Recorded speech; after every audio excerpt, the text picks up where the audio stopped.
So now you are asking me about culture and leadership and how this is linked together, and to give some examples. It's one of my favorite topics, and I'm thinking a lot about that. So let's start with the culture.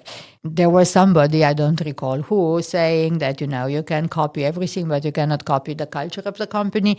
I think that's valid, regardless what type of company or what type of business you are in.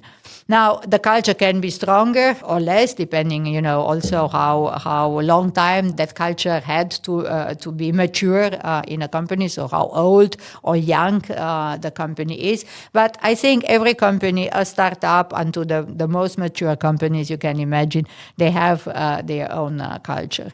And it starts, to define your mission and your vision and your strategy. And for me, also, culture starts exactly with those topics, and it starts at the top. And then it has to be lived by everybody in the company.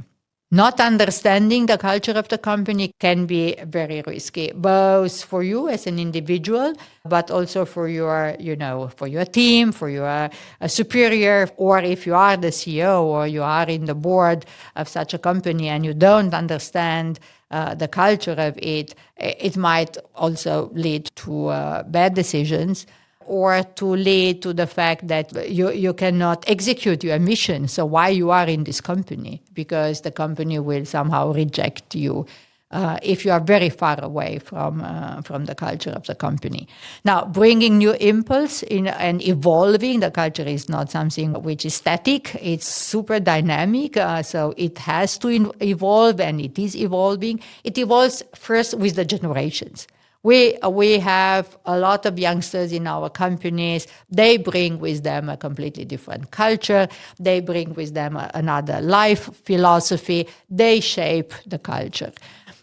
Then you acquire new companies, you integrate new cultures, you diverse, which means that you get rid of some aspects of your culture in the company. So it's a lot of dynamic in the life of our companies, which is evolving and shaping the culture. But there are some DNAs which always remain, and those aspects of the evolution is something which I'm thinking a lot, also because I'm exposed to having more and more young people in my environment, but also the economic situation in which we are now.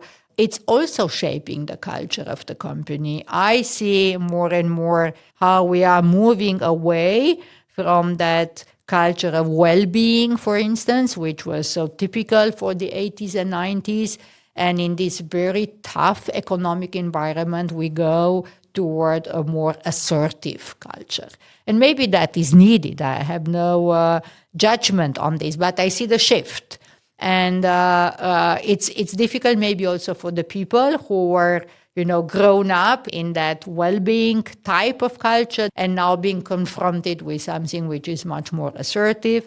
And again, the blending of the generations, it's also shaping, and it's also something which is very close to my heart and to my thinking, because I think it's an important aspect. And then we will have technology, AI. Everybody says AI will change the culture of our company. It will change the way we are interacting. So again, it's coming now as a new wave of cultural disruption, if you want.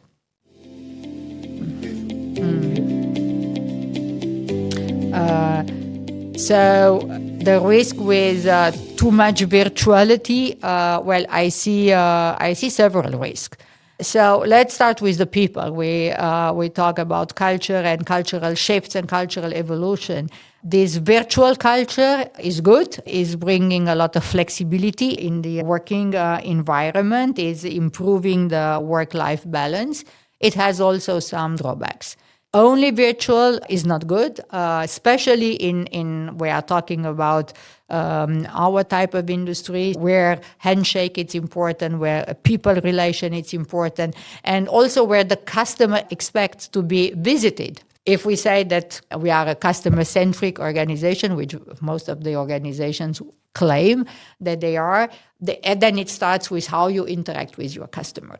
And again, very many customers expect a physical interaction or a human voice interaction. So too much virtual is maybe good for streamlining processes, but it has to be balanced with what our customer want. Then I'm thinking about the people in the company, especially the newcomers, especially the young people who did not have the benefit of 10, 20 years in a company to build strong relations, to be known, to be exposed to different leaders. For those people, working from home, just from home, just in front of a screen, will never give them the benefit of what the older generation had when they were in the company every day at the coffee machine, meeting the bosses of the bosses, so being exposed to a leadership team that will never be compensated in front of your screen.